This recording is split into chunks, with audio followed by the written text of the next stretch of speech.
In the book of Numbers, God told Moses to number the people in order to prepare them for entering into the good land. Then, in Numbers 4:47, Jehovah designated that certain Levites would be responsible to do the work of service and the work of bearing burdens in the tent of meeting. Today's podcast marks the beginning of a new series entitled Our Commission.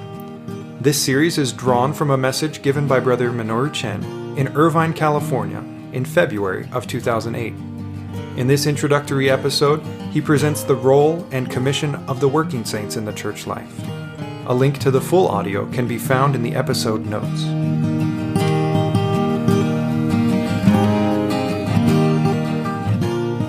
I'd like to firstly talk to you about the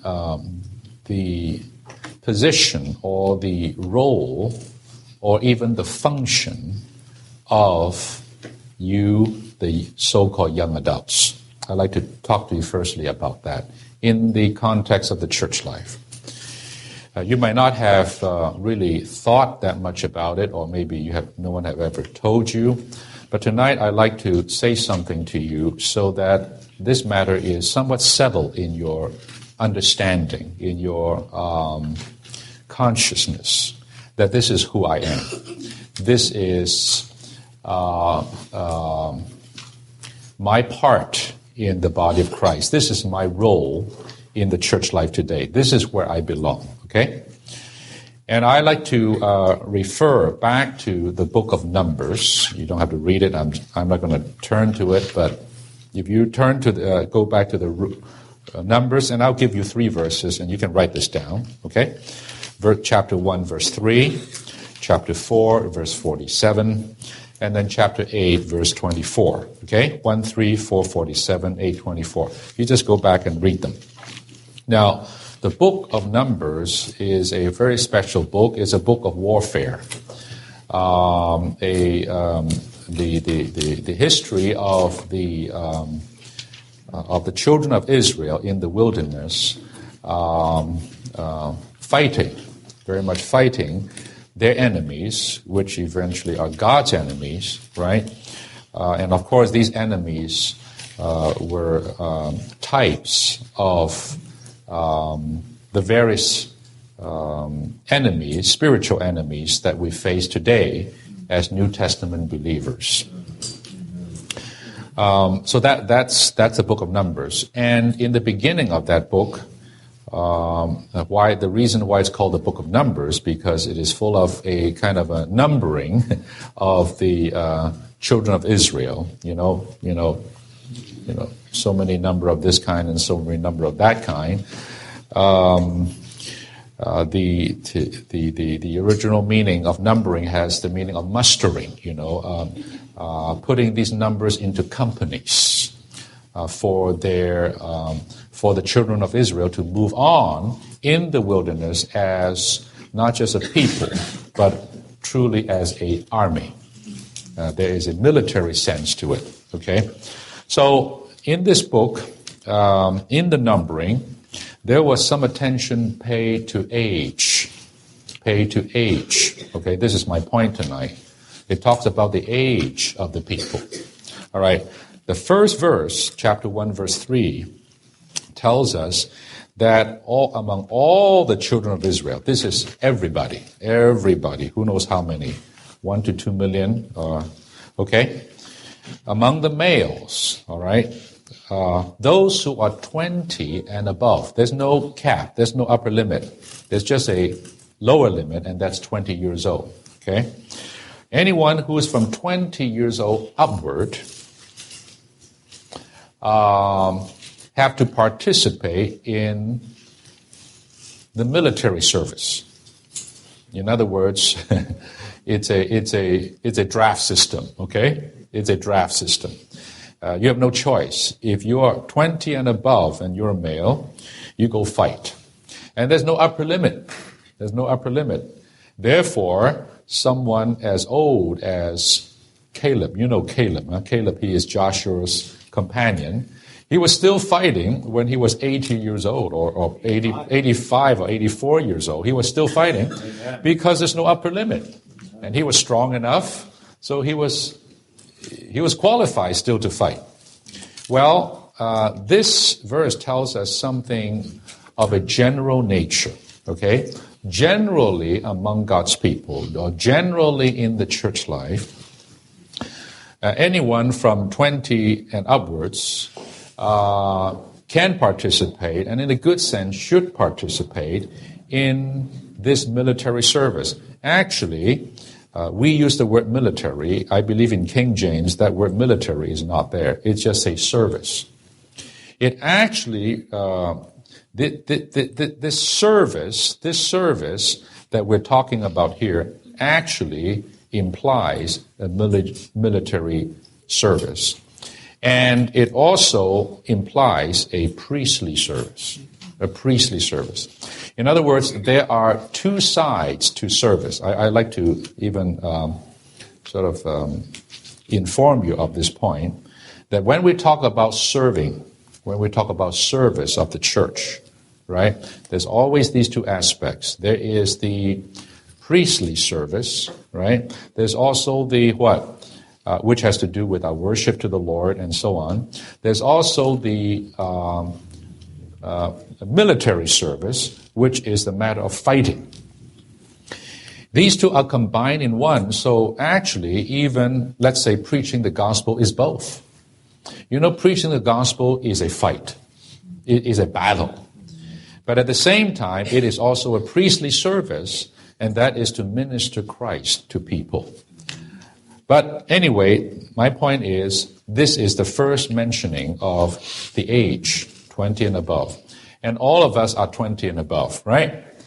In the church life. So all of us are qualified for this general service. Now, in chapter 4, verse 47, you have something different. This is a verse that is speaking to the Levites. The Levites now.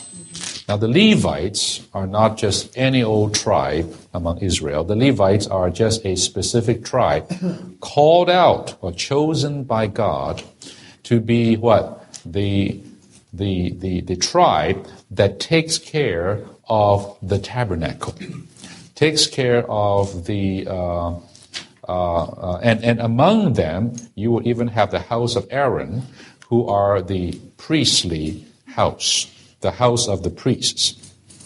So this group of people, the Levites, are not just generally serving, they are those who serve more closely to God. They are the ones who are more at the center, right? They deal with things directly touching the tabernacle, which is touching Christ, which is touching the church. These are the Levites. Now, among the Levites, the age is different. Among the Levites, it says 30 to 50. 30 to 50. Only people within this age bracket can serve. All right? Before this, you're not qualified. After this, you're too old. In fact, there's another verse that I don't have here that tells you what those people should do after they're 50. They're not, thrown away or just, go to some home, right? Those who are 50 has a job. Their job, listen, is to, I use today's word, mentor the younger ones. Their job is to train or perfect the younger ones in their service. What younger ones? Okay, we're going to see this, but in the next verse. But just keep in mind, 30 to 50 is the serving age, is the serving age of the Levites, who tend to the tabernacle. In today's, in the church life, what this means is they take care of the things of the church. They take care of the needs of the church, the services of the church, all the aspects and areas of the church life, and there are many. These people take care of them. Not those who are younger, not those who are older, it's this group. Now, we call this meeting 24, right? 24 to 40. So we're a little bit off. Really speaking, we should call a meeting from 30 to 50. 30, 50. Well, then you say, what happened here? Well, we always want to be inclusive, to get more saints here. And if we get up to 50, some of you may feel, what is this? I mean, what are these geezers doing here, right? Or whatever. So we chop it. We chop it at 40, okay? But I'm telling you the scriptural principle is there is a group of saints in around this age bracket who are doing all the things.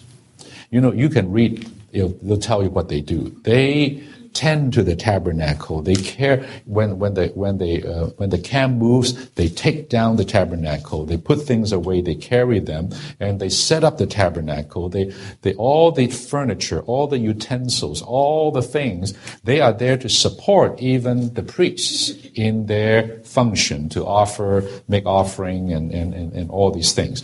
These are the people. These are the people. Now, what is my point here, brothers and sisters? My point is this: that this group, this age bracket, and I would say today, you who are in this age bracket, you belong to this group. If there is a group in the church life who should bear the main burden of the church, is not the older senior people, nor are they the younger, college age and under people. Praise the Lord for them. They all have their function and usefulness. But who are those in the church who should be bearing the main bulk of the burden of the church life? And I mean that in all aspects, services, meeting life, gospel life, and you name it. I'll submit to you, according to the book of Numbers, it's those who are 30 to 50. That means it's you. It's you. Now tonight I want to say this in a strong way to change your concept. Because I'm afraid the traditional concept is that you don't think this way. You think that you're still the sort of this younger group of saints that are just don't know what they're doing and they're not ready to do anything. They're not so qualified and so on. But you're wrong. You're wrong. If you are within this age group, you are the ones who should bearing the church. The testimony of the church is on the shoulder of this group of people.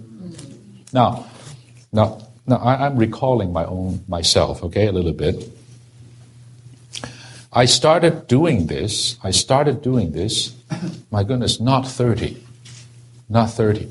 I started to, from a good conscience, I can testify, bearing the burden of the church. I tell you, in my 20s, in my early 20s, although I'm not physically at that age, but spiritually, I believe I was at that age. I was bearing, along with others, not just by myself. I have such a sense of ownership of burdens of the church. Not all areas, but certain areas allotted to me, or certain areas that I picked up. I just have such a clear sense of commission that this is commissioned to me, and I have to bear this. I'm not a little kid anymore. I have to do what I should do in the church life. That was my sensation. So by the time I was not even 30, by the time I was late 20s, I actually took the lead in a church in Costa Mesa, in Costa Mesa there, and started the church. You came to Irvine, we all came from Huntington Beach, by the way. That's sort of our grandma, Huntington Beach. He came to Irvine. I went to Costa Mesa. Some went to Cypress. Some went to Fullerton, you see, and some went to Long Beach. We pretty much bled Huntington Beach white, in those days. No joke. We all went. And so I ended up in Costa Mesa, and there was nobody else there. I shouldn't say there's nobody else there, but anyway, the burden is on my shoulder. And so I was there bearing the burden. Dave Yao was there, right? And others. So at the age of 26, I started doing that. That is not just an area of the church, that's the whole church.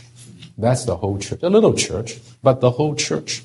Now you may say, well, Minor Chen, you have some capacity or you're gifted or something. Forget about that.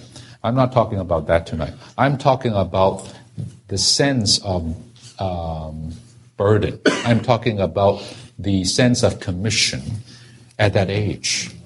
And tonight, the first thing I want to do is to infuse you and inform you to this fact that you are the variously called the waist, the torso, the trunk of the body. If the church is a body, there needs to be a trunk. You're not the heart, okay? You're not the brain. The brain is in Christ, right? But you are the trunk, that middle part of this body that actually dictates the major movements of this body. You take away this trunk, there's almost like no body left, right? You, brothers and sisters, are the trunk, the waist of the body. When this waist turns, I tell you, the whole body turns. When this waist moves, the whole body moves. And in the same token, when this waist is not functioning, nothing is working. Dear saints, it's you. Are you getting it? It's not the older saints. It's you. You are the ones. How the church will fare depends on you. How the church will be held up depends on you. How all the things of this tabernacle will be tended to depends on you. Absolutely. And I want to say this strongly. I want to say it matter-of-factly. And I'm not saying this to make you feel good. Okay, tonight I'm going to raise your self-esteem, all right? Okay? Make you feel good. Absolutely not. I'm telling the truth. I believe it, I experience it, and I expect it. I would say the Lord expects this of you to be such in the church life. All right. Now, let me quickly go to the last verse, 8:24. 8:24 talks about yet another subgroup. And that's talking about people 25 to 30. There's a group 25 to 30. They're not 20, they're not 30. They're 25 to 35 years. What are these groups doing? These people, it says, they also serve. But if you read the context, you will be very clear that those who are 25 to 30 are what you and I call apprentices. They are those who are learning to serve. And in fact, these over 50 that I just mentioned are the mentors of this group. You see? To train, to educate, to perfect them, to ready them so that at age 30, they can start to serve. By the way, age 30 is scriptural, and that's why the Lord Jesus came out at age 30 to minister. He didn't minister. He lived for 30 years without ministering. So he was a true Levite, and he was a real priest. Okay? So at 30, they start. Before 30, there is an apprenticeship. That is not bad. I really like that. Now, tonight, we have from 25 upwards. So even if you are not 30 yet tonight, by physical age, you are still at least an apprentice to get ready for your service at age 30. At least that much. But whether we're apprentice or we're full-fledged serving ones, we're all part of this waist, or part of this middle part, this most important part of the body that holds up the body and where many limbs and things hang off of, and also it dictates even the direction of the body. You see? And that's you. And tonight I like to just say this word, it is you. It is no one else. Don't look left or right. It is no one else. It is you.